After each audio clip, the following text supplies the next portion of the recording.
नमस्कार, फॉर्मूला गुरु में आप सभी का स्वागत है। मैं हूं विपुल सिंह।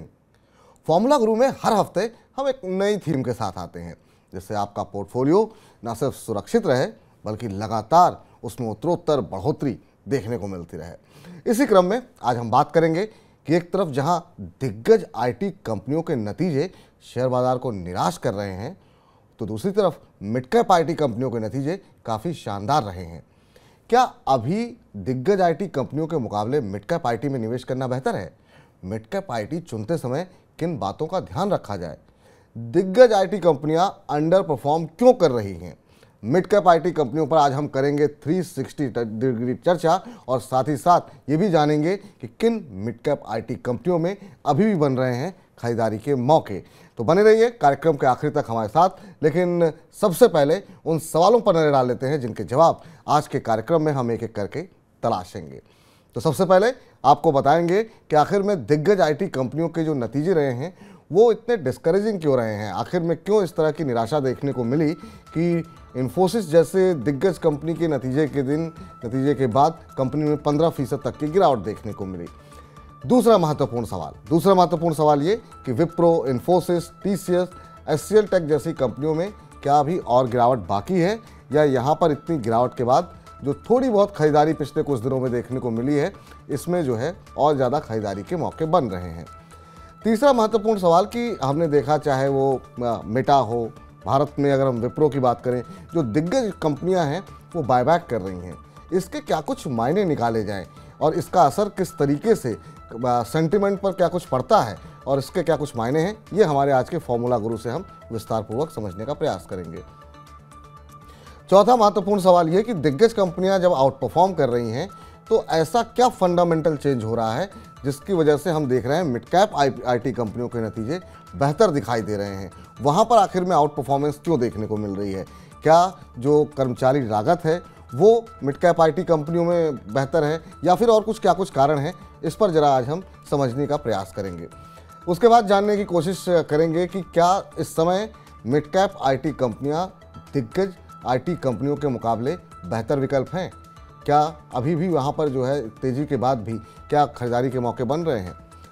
छठा महत्वपूर्ण सवाल और वो ये कि मिड कैप आईटी कंपनी को चुनते समय किन आंकड़ों पर नजर डालें, या फिर किसी भी आईटी कंपनी का नाम सुन करके कि वो मिड कैप में है उसमें निवेश करना चाहिए, वो नंबर्स कौन से होते हैं जिन पर निवेश से पहले ध्यान देना चाहिए।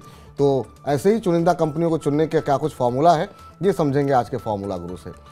सातवां महत्वपूर्ण प्रश्न ये कि कई मिड कैप आईटी स्टॉक्स में हम तेजी देख चुके हैं ऑलरेडी की अच्छी खासी रैली आ चुकी है। वहाँ पर अगर हम निवेश कर रहे हैं तो किन बातों का ध्यान रखना चाहिए, और क्या अब भी वहाँ पर वाकई में फ्रेश इन्वेस्टमेंट के लिए कोई भी जगह बचती हुई दिखाई दे रही है, इसको भी समझने की कोशिश करेंगे हम आज के अपने फॉर्मूला गुरु से। आठवां महत्वपूर्ण सवाल कि अगर हमें एक पोर्टफोलियो अपना बनाना हो तो उसमें मिड कैप आईटी का जो हिस्सा है वो कितना होना चाहिए, कितने फीसद निवेश हमें अब मौजूदा सेंटिमेंट को प्ले करने के लिए कितने पैसे वहाँ पर लगाए जाने चाहिए। और नवा और सबसे महत्वपूर्ण सवाल कि आखिर में अभी कौन सी मिड कैप आईटी कंपनियां हैं जहां पर खरीदारी के मौके बन रहे हैं, जहां पर आने वाले दिनों में हम शानदार जो है रिटर्न हमें देखने को मिलेंगे। चलिए, तो अब सबसे पहले तो अब वक्त हो चुका है कार्यक्रम में आपको रूबरू कराने का हमारे आज के फॉर्मूला गुरु। और आज के हमारे फॉर्मूला गुरु हैं शेयर इंडिया के VP and research head doctor Ravi Singh ji. Ravi ji, बहुत बहुत आभार, अभिनंदन आपका आज के इस कार्यक्रम में जुड़ने के लिए। और आप बहुत पुराने गुरु हैं इस कार्यक्रम के और बहुत बड़ी बड़ी गुत्थियाँ पहेलियाँ आपने सुलझाई हैं, तो बहुत बहुत स्वागत है। और स्वागत से ज़्यादा बहुत बहुत मुबारकबाद हो आपको कि जिस तरीके से आप की रिकमेंडेशंस जो 2 बजे के शो में हिट हो रही हैं, बहुत सारे दर्शक उससे लाभान्वित हो रहे हैं। और आरवीएनएल में तो जो आपने चिंगारी भड़काई है वो रुकने का नाम नहीं ले रही है। अब तो नवरत्ना का दर्जा आपने दिला दिया उसको। और उसके बाद हमने देखा सिंजीन हो, जेके टायर हो, हर जगहों पर जो है जो लक्ष्य आप दे रहे हैं फटाफट जो है आप कहते हैं 2-4-6 महीने के लिए, लेकिन वो 2-4-7 दिन में ही जो है इंतज़ार नहीं करना पड़ता है और वो लक्ष्य पूरे होते जा रहे हैं। तो आपके एनालिसिस को बहुत बहुत सलाम और बहुत बहुत शुक्रिया आपका आज का ये निमंत्रण स्वीकार करने के लिए। जी धन्यवाद विपुल जी, पहले तो मुझे यहाँ पर बुलाने के लिए, और आपके इतने बढ़िया टॉपिक होते हैं, इतने अच्छे सब्जेक्ट पे आप नॉलेज की बात करते हैं कि बिल्कुल मैं खुद भी तैयारी काफी करके आता हूं, और आज आपने जो यहाँ पर 9 सवालों की चर्चा की है, ये मैं उन दर्शकों को जरूर कहूंगा, आप पेन पेपर लेकर नोट करें, क्योंकि आपको जो आज हम लोग डिस्कस करने जा रहे हैं वो आपके पोर्टफोलियो में चमक भी बनाएगा, और आपको ये भी बताएगा कि आपको किस तरीके से सिलेक्शन करना चाहिए। तो बहुत बहुत धन्यवाद मुझे यहाँ पर बुलाने के लिए। जी सर, पहला सवाल आज के विषय पर आए उससे पहले जैसे परंपरा है, हम थोड़ा सा एक टिप्पणी बाजार पर लेते हैं। सर, क्या मान लें कि ये जो एक कंसोलिडेशन का दौर था, दायरे का दौर था, वो समाप्त होता हुआ दिखाई दे रहा है? जिस तरीके से हम देख रहे हैं कि बाजार आगे की तरफ बढ़ रहा है, 18,200 क्या पार करेगा निफ्टी? और क्या कुछ देख रहे हैं आने वाले समय में, अगर 1-2 महीने की बात करें तो?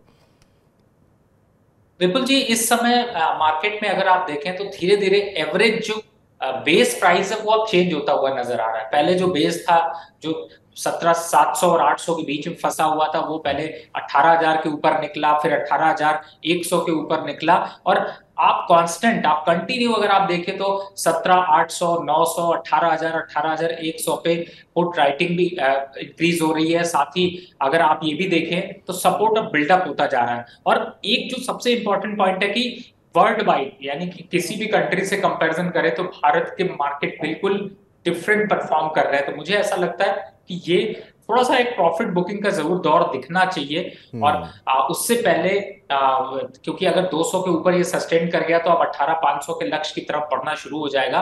लेकिन मुझे लगता है थोड़ा अब शायद अगला 1-2 हफ्ता जो है वो थोड़ा सा शांत रहेगा, ऊपरी लेवल्स को बार बार हिट करेगा, 280 तक के लेवल दिखाएगा, लेकिन क्लोजिंग 18,000 के ऊपर ही अगर रह जाती है तो आगे लंबा यहाँ पर ट्रेंड स्टार्ट हो सकता है। अब दूसरी तरफ है कि अप्रोच अपनी क्या रखनी चाहिए। तो अब इस समय मार्केट में स्टॉक स्पेसिफिक अप्रोच रखिए, जैसे आपने अभी चर्चा करी थी, आपके प्रोग्राम्स में चर्चाएं होती हैं, तो मुझे लगता है कि आप अच्छे रिटर्न्स यहाँ पर कमा सकते हैं। तो बिल्कुल चुनिंदा शेयरों पर नज़र रखें, बाजार की चाल पर बिल्कुल नज़र रखनी चाहिए, लेकिन ये है कि जो मूवमेंट है इस समय वो हम देख रहे हैं कि चुनिंदा शेयरों में ही देखने को मिल रहा है। चलिए अब आज की थीम पर लौटते हैं, और सबसे पहले चूंकि आज की थीम हमने रखी है मिड कैप आईटी, लेकिन उससे पे चर्चा पे आए उससे पहले पहला सवाल यही कि दिग्गज आईटी कंपनियों के जरा 1-2 सवाल में हम जरा तस्वीर खींच लेते हैं, वहाँ पर आखिर में हुआ क्या है। तो पहला सवाल सर यही कि जिस तरीके के नतीजे देखने को मिले हैं दिग्गज आईटी कंपनियों के, उन्होंने निराश जिस तरीके से किया, उसकी बड़ी वजह क्या मानते हैं? सिर्फ स्लो डाउन ही एक वजह मानते हैं, या फिर कुछ लोग इस बात का भी जिक्र कर रहे हैं कि जो बाकी जो लागत थी वो एम्प्लॉय कॉस्ट जो है वो बाकी लागत से बड़ी लागत बनती जा रही थी दिग्गज कंपनियों के लिए? तो क्या ये भी एक कंसर्न रहा जिसकी वजह से हम देख रहे हैं छटनियों का दौर देखने को मिल रहा है? आप क्या बड़ी वजह मानते हैं आईटी कंपनियों के इस खराब प्रदर्शन की? देखिए, सबसे बड़ी बात है कि आईटी सेक्टर हमारा 2 चीजों पे सबसे इंपॉर्टेंट होता है। एक तो पहला होता है कि जिस हिसाब से जिस कंट्री के लिए हम सर्विसेज दे रहे हैं, चाहे वो यूरोप हो, यूएस हो या फिर अदर कंट्रीज हो, उनकी डिमांड कैसी रहेगी। और दूसरा जो फैक्टर है वो है यहाँ पर रूपी डॉलर का फैक्टर। अब इस समय अगर कंपनियों की जो स्टॉक्स की परफॉर्मेंस देखी जाए तो उनमें काफी बड़ा करेक्शन देखने को मिला, और अब आईटी कंपनीज के मार्जिन जो है वो जो पहले 25% होते थे वो अब घट करके 18 और 20% की तरफ गए हैं। तो इसी वजह से स्टॉक में भी वो करेक्शन आपको देखने को मिल रहा है। लेकिन कहीं ना कहीं से ये बहुत बड़ा रीजन है कि चूंकि आगे की ग्रोथ प्रोस्पेक्ट्स यहाँ पर थोड़े से डाइसी से हैं, यूरोजोन अभी भी उभर नहीं पा रहा, यूएस में भी अभी चिंताओं का दौर है, और फेड कंटिन्यू जो है वो अपनी मीटिंग्स कर रहा है, और उसको लेकर के इंटरेस्ट रेट को लेकर के अनसर्टेनिटी बनी हुई है। तो आगे जो है वो इन्फ्लेशन का खतरा तो अभी रहेगा ही रहेगा, और इसी वजह से कंपनियों की परफॉर्मेंस यहाँ पर बहुत अच्छी निकल कर नहीं आ रही। और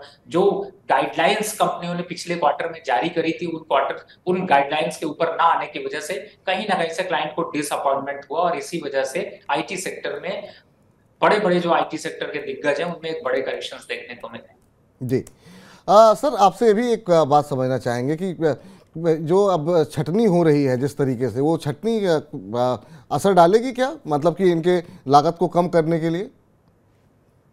देखिए, ये तो एक पैरामीटर होता है कि कंपनियों के जब मार्जिन्स, मैंने आपको एग्जाम जैसे बताया कि कंपनियों के मार्जिन घट रहे हैं, अब कंपनियों के मार्जिन घट रहे हैं, उनके एक्सपेंस बढ़े हुए हैं, तो वो अपने चूंकि जो बेंच पर बैठे हुए लोग होते हैं, या फिर ये कहें कि जो कॉस्ट स्ट्रक्चर पे ग्रोथ नहीं दे पाते या फिर रेवेन्यू नहीं जनरेट कर पाते, उनको कंपनियां एक बार को शॉर्ट आउट करती है, या फिर ये कहें कि वो अपनी कॉस्ट को कम करती है, और फिर जो नए प्रोजेक्ट्स आएंगे उनको लेकर के फिर से वो अपॉइंटमेंट कर सकते हैं। तो मुझे ऐसा लगता है कि ये भी एक बहुत बड़ा यहाँ पर फैक्टर होता है। और चूंकि अब इंटरनेशनली अगर देखा जाए तो जो आईटी का मार्केट है उसमें एक ट्रेंड देखा गया कि लगभग हर 3 साल में एक रिसेशन का दौर देखने को मिलता है। तो वो तीसरा साल शायद यही वाला है जिसकी वजह से ये दौर भी देखने को मिल रहा है। और इसीलिए आईटी दिग्गज कंपनीज में ऊपरी लेवल से देखें तो 30 से 35% का करेक्शन भी देखने को मिल रहा है। लेकिन मुझे ऐसा लगता है कि आगे वाले 3 से 4 क्वार्टर, जो तीसरे और चौथे क्वार्टर होंगे, वो थोड़ा स्टेबल होते हुए नजर आएंगे और थोड़ी ग्रोथ प्रोस्पेक्ट्स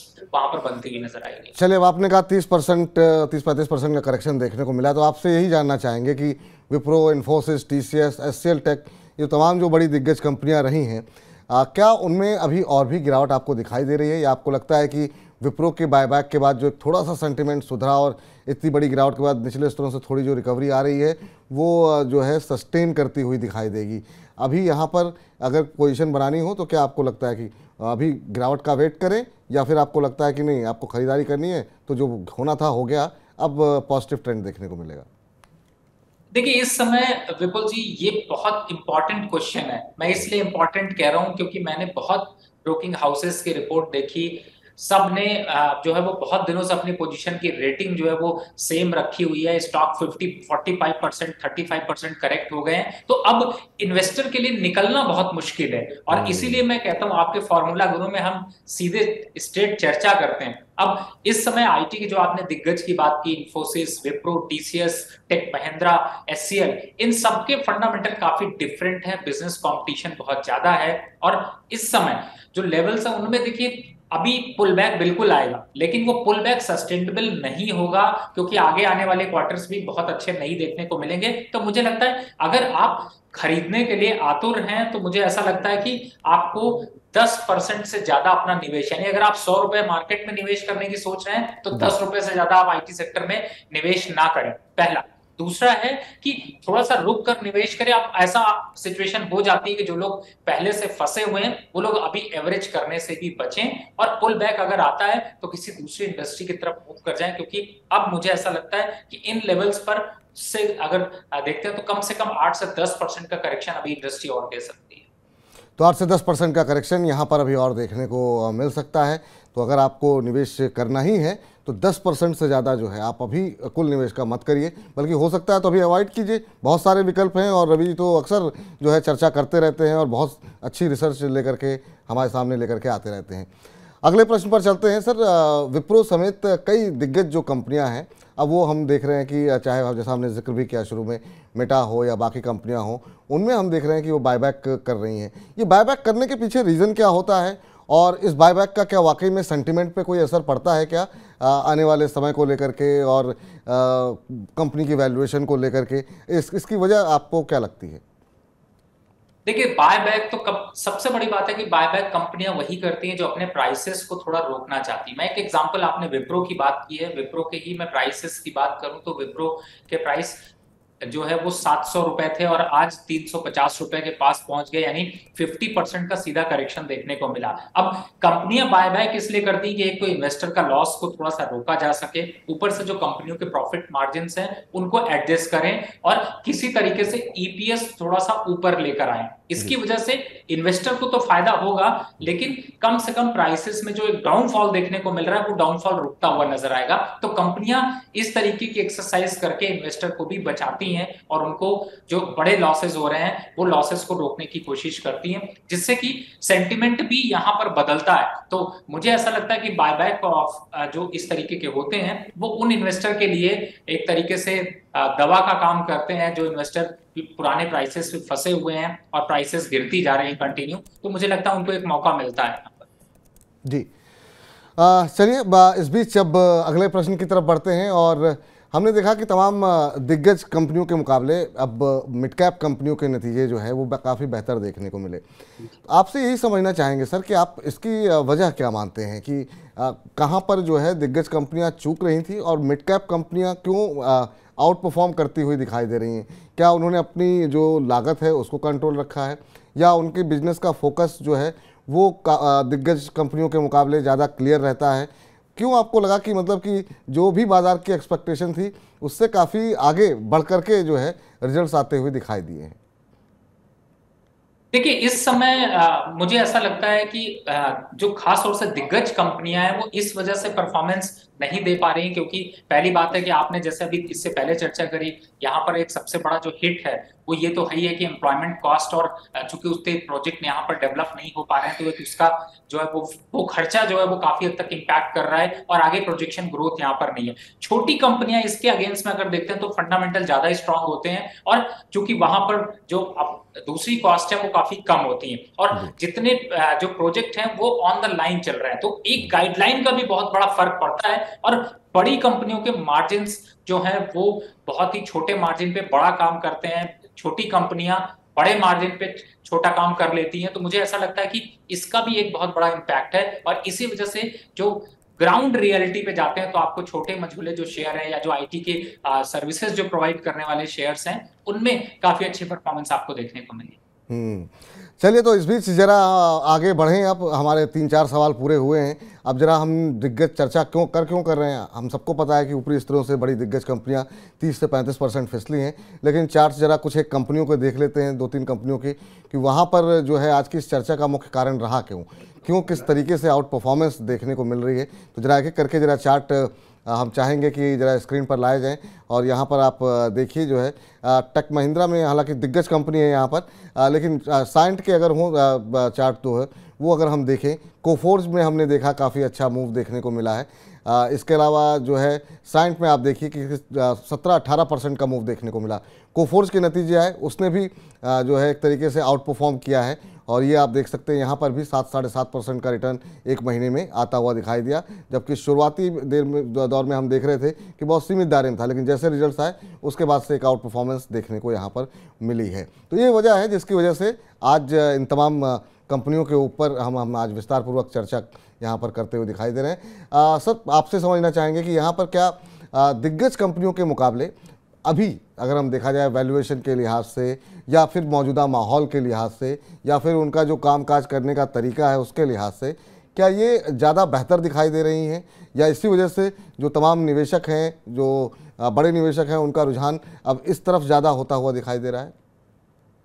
देखिए सबसे बड़ी बात है कि जो कोफोर्ज की यहाँ पर चर्चा करें उसका फंडामेंटल काफी स्ट्रांग देखने को मिला, और आपके जो 2 बजे के शोज है उस पे भी आपके जो इन्वेस्टर जो आपको फॉलो करते हैं उन्होंने भी क्वेश्चन पूछे थे। तो मुझे ऐसा लगता है कि कहीं ना कहीं से अब चूंकि जब small companies, mid cap companies जो आईटी की हैं उनमें अगर परफॉर्मेंस निकलती है तो इन्वेस्टर का रुझान भी उन्हीं की तरफ बढ़ता है, और चूंकि ये कंपनी ग्राउंड रियलिटी पे अगर जाते हैं तो काफी अच्छा है, सेक्टर पी के हिसाब से भी अच्छे पी पे और वैल्यूएशन पे चल रही है, तो मुझे लगता है उसका बेनिफिट यहाँ पर मिल रहा है। और अभी भी इन कंपनियों में हम लोग लास्ट में 2-4 कंपनी जरूर यहाँ पर रिकमेंड करेंगे, उन कंपनियों की यहाँ पर परफॉर्मेंस जो अच्छी है उनमें रिटर्न्स आपको जरूर मिल सकते हैं। तो मुझे ऐसा लगता है कि बिल्कुल बेहतर स्ट्रैटेजी है कि आप लार्ज कैप के बजाय आप मिड कैप की कंपनी की तरफ, स्मॉल कैप की कंपनी की तरफ थोड़ा सा अपना रुझान ज्यादा रखें तो उसका फायदा ज्यादा मिलेगा। चलिए अब आगे बढ़ते हैं, और आपसे समझना चाहेंगे कि मिड कैप आईटी कंपनी को जब हम चुनते हैं तो किन आंकड़ों पर नज़र रखें। और ये काफ़ी महत्वपूर्ण फॉर्मूला है इस समय, क्योंकि बहुत सारे जो हमारे दर्शक होते हैं वो सेंटिमेंट को देखते हैं, और सेंटिमेंट में जो भी कंपनी अच्छी दिख गई या उनको लगता है मिड कैप आईटी चल रहा है तो कुछ भी ले लो तो चलता रहेगा। तो क्या ये बात सही है? और दूसरा, अगर मिड कैप आईटी में ही चुनना हो तो वो कौन से नंबर्स होते हैं जिन पर बड़ी पैनी निगाह रखनी चाहिए, जिनको चुनते समय जो है बहुत ध्यान रखना चाहिए? देखिए सबसे बड़ी बात है कि जब भी आप कोई आईटी कंपनी को सेलेक्ट करें या कुछ भी आप मिड कैप लार्ज कैप देख रहे हो तो बहुत कॉमन पॉइंट, आपने बहुत सही बात कही विपुल जी, कि कुछ कॉमन पॉइंट्स हैं जिसे आप चाहे लार्ज कैप हो या फिर मिड कैप हो आपको ध्यान रखना चाहिए। सबसे पहला फैक्टर होता है सेक्टर पी। आप सेक्टर पी का कंपैरिजन आप उस कंपनी से जरूर करें और उसके बाद ही उस कंपनी के डिसीजंस को लें, पहला। दूसरा होता है कि सेल्स रेवेन्यू कैसा है, और तीसरा जो सबसे इंपॉर्टेंट पॉइंट है वो है पैट ग्रोथ। अगर आपके सेल्स अच्छी है, पैट ग्रोथ अच्छी है, तो आपको ऑटोमेटिकली उसमें परफॉर्मेंस देखने को मिलेगी। और जो सबसे इंपॉर्टेंट है वो है पी रेशियो, यानी कि अगर सेक्टर से कंपैरिजन कर रहे हैं तो आपको पी रेशियो से काफी अच्छी अंदाजा लग जाएगा कि स्टॉक कितने पी पे है, कितने मल्टीपल पे चल रहा है। तो ये कुछ ऐसे फंडामेंटल फैक्टर हैं जिसको लेकर के आप एक बार को पहले इनकी लिस्ट बना करके आप इनके कंपैरिजन कर सकते हैं। और उसके बाद जैसा मैंने पहले सवाल में कहा था कि इंपॉर्टेंट ये कि बिजनेस आगे प्रॉस्पेक्ट क्या है और रुपी डॉलर की ग्रोथ का क्या इंपैक्ट पड़ रहा है उस कंपनी के शेयर प्राइसेस में। ये ऐसे इंपॉर्टेंट फैक्टर है, 5 फैक्टर, जिसको लेकर के आप ग्रोथ और वैल्यूएशन सबको फाइंड आउट करके आसानी से सिलेक्शन कर सकते हैं और आप स्टॉक को निवेश के लिए सेलेक्ट कर सकते हैं। जी, एक अगले प्रश्न पर जाएं। इसी से जुड़ा हुआ एक प्रश्न है सर कि ये जो मैक्रो आंकड़े होते हैं जिसको कि हम अभी इस्तेमाल कर रहे थे दिग्गज आईटी कंपनियों को लेकर के कि यूएस में और यूरोप में जो कंसर्न है या बाकी दुनिया भर में जो समस्याएं चल रही हैं उसका असर कहीं ना कहीं दिग्गज कंपनियों पे पड़ा है। मिड कैप आईटी कंपनियों के लिए ये मैक्रो आंकड़े कितने महत्वपूर्ण होते हैं?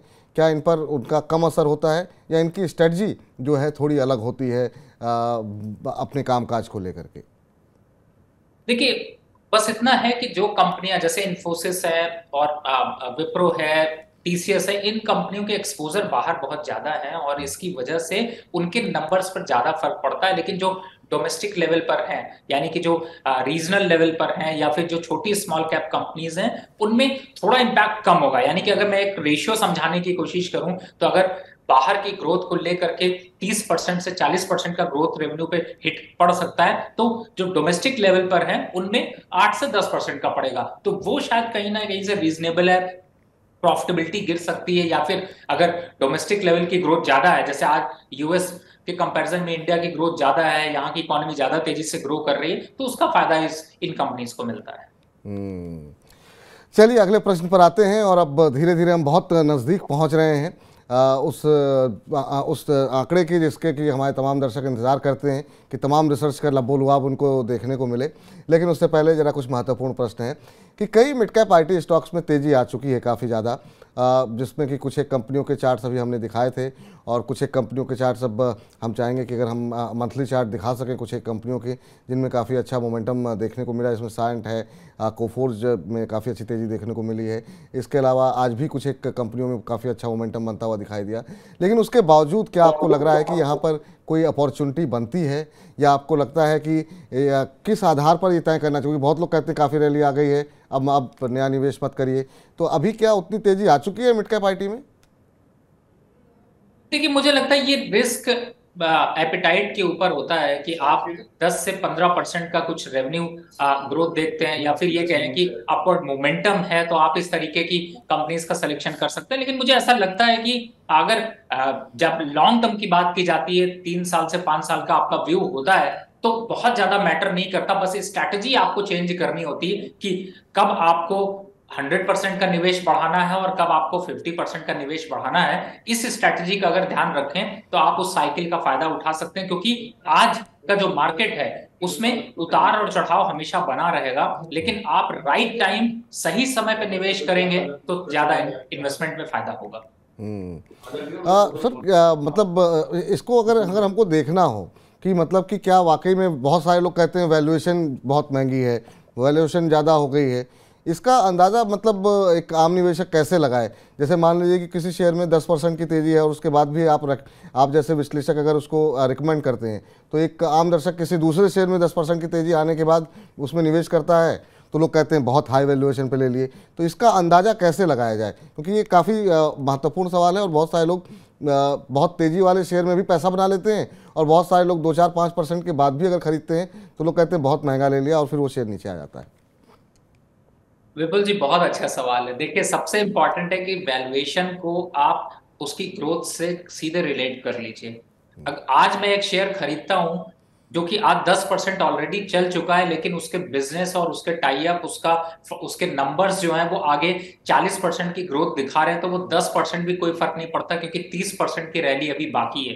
अब एक स्टॉक है जो 30% रैली कर चुका है और अब आगे का प्रोस्पेक्ट वहां से गिरने का है, तो मैं अगर वहां पर निवेश करूंगा तो वो स्टॉक ऑटोमेटिकली 10-15% का करेक्शन दिखा लेगा। तो ये फैक्टर जो है वो आपको नंबर्स के पैटर्न पे देखना पड़ता है। लेकिन मैं फिर भी आपको बहुत इतना कैलकुलेट कर पाना किसी आम इन्वेस्टर के लिए बहुत डिफिकल्ट है। आप इसमें किसी भी फाइनेंशियल एडवाइजर की राय ले सकते हैं, लेकिन उससे भी ज्यादा अच्छा तरीका मैं जो बता रहा हूं वो ये है कि आप लॉन्ग टर्म जब 3 साल और 5 साल का प्रोस्पेक्ट रखते हैं तो ये सारी साइकिल आपकी कंप्लीट हो जाती है। और जब आपकी साइकिल कंप्लीट होती है और पार्शियल आप इन्वेस्टमेंट करते हैं, आपने अभी 50,000 रुपए डाले, फिर आप 2 महीने बाद 4 महीने बाद 50,000 रुपए डालते हैं, फिर 4 महीने बाद डालते हैं, तो इस टाइप की जो स्ट्रैटेजी होती है उसमें क्या होता है कि आप प्राइसेस को हाई पे भी लेते हैं, लो पे भी लेते हैं, लेकिन आपका एवरेज प्राइस सही जगह पे होता है, तो आप उसका फायदा उठा सकते हैं। और जब आप 3 से 5 साल किसी भी कंपनी किसी भी प्रोजेक्ट को चलने में